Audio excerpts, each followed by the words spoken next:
संसदेत आंदोलन आणि खरोखर दुसऱ्या दिवशी संसदेच्या मकर गेट जिथून एक खासदार आत जातात त्या मकर गेटवर आपल्या खासदारांनी तिथं आंदोलन केलं.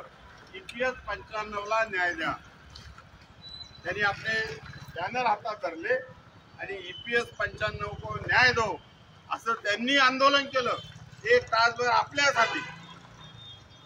आणि ज्या ज्या खासदारांनी आपल्या आंदोलनात सहभाग घेतला, ज्यांनी आपल्यासाठी आंदोलन केलं, त्या सगळ्यांचे आपण आभार मानले, लेखी मानले आणि भेटून पण मानले. कारण त्यांनी आपल्यासाठी आंदोलन अर्थात ते आपलेच लोकप्रतिनिधी आहेत तेव्हा त्यांची पण हे आहे जबाबदारी आपल्यासाठी ते भांडले.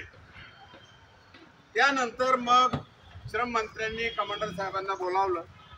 19 तारखेला बैठक झाली ऑगस्टला आणि श्रम मंत्री ते मैदान आपण 3 दिवसासाठी बुक केलं येणाऱ्या लोकांचं. अहो त्या मैदान भरून लोक बाहेर उभे राहिले, इतकी गर्दी झाली होती 11 आणि 12 तारखेला तुम्हाला. परंतु त्यांना याचा सुगावा लागला गव्हर्नमेंटला की तिथं एवढ्या मोठ्या प्रमाणावर लोक जमणार आहेत आणि त्यांनी ऐनवेळेस काय केलं, एक तर 10चं 11ला केलं, 11-12 आणि लोकांनी रिझर्वेशन केली. लोकांची माहिती त्यांना माहिती जात असते कारण जे हे आहे IB मार्फत इंटेलिजन्स ब्युरो मार्फत त्यांना माहिती जात असते. ती माहिती कळाली एवढ्या मोठ्या प्रमाणावर लोक इथं जमतील तर काही होऊ शकतं. कदाचित CBT मेंबर्स असतील किंवा इतर जी काही यंत्रणा आहे त्याला धोका होऊ शकतो.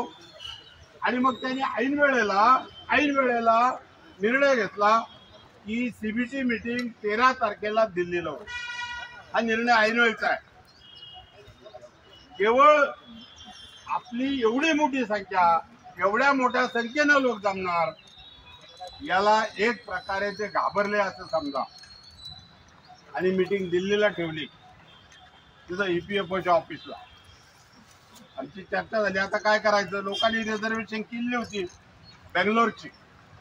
मग साहेब म्हटलं ठीक आहे 11-12चं बेंगलोरचं करूच आपण. आम्ही म्हटलं साहेब असं करा 12ला तुम्ही बेंगलोरवरून 12ला संध्याकाळी दिल्लीला या. 13चं आंदोलन आहे आणि मग 13 तारखेला उत्तर प्रदेश, उत्तराखंड, पंजाब, हरियाणा, राजस्थान हा जो जवळचा भाग आहे या सगळ्या लोकांना आवाहन केलं 13 तारखेला तुम्ही तिथे या. EPFO समोर जागा नाही पण रस्त्याच्या कडेला पूर्ण असे लांबलचक लोकांची हे लागली. रस्ता ब्लॉक व्हायची पाळी आली. पोलीस म्हणले बुवा निदान वाहनं जायला रस्ता ठेवा, बाकीचं तुम्ही बसा. तिथं रात्री कमांडर साहेब, नरवण साहेब हे रात्री गेले. आपले गाडगे साहेब पण होते त्यावेळेस तिथं. आणि तिथं सुद्धा आपलं एका दिवसाची इंटिमेशन ऍक्च्युअली आपला हा निर्णय जेव्हा त्यांनी 10ला निर्णय घेतला, आपण 11ला निर्णय घेतला की तिथं पण आंदोलन करायचं. हे लोक तर इथं करतील तिथं पण करायचं. 12 तारीख एकच दिवस मध्ये होता. 13 तारखेला 1,500 लोक आपले तिथं जमले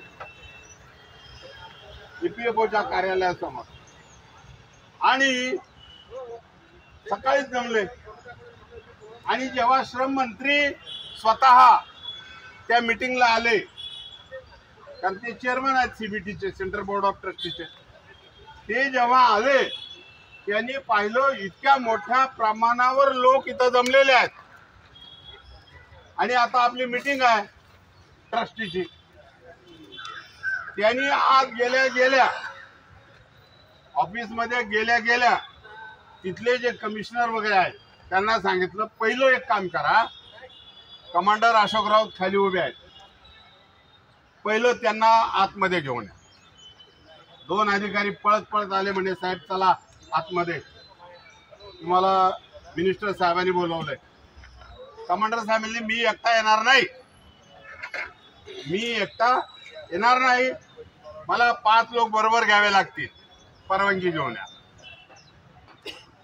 ते परत गेले. त्यांनी तिथं जे मुख्य कमिशनर आहेत त्यांना सांगितलं की बाबा ते असं म्हणतात 5 लोक ते म्हणले ठीक आहे, मिनिस्टरला सांगितलं, मिनिस्टर म्हणजे येऊ द्या, 5 जण येत आहे ना, येऊ द्या.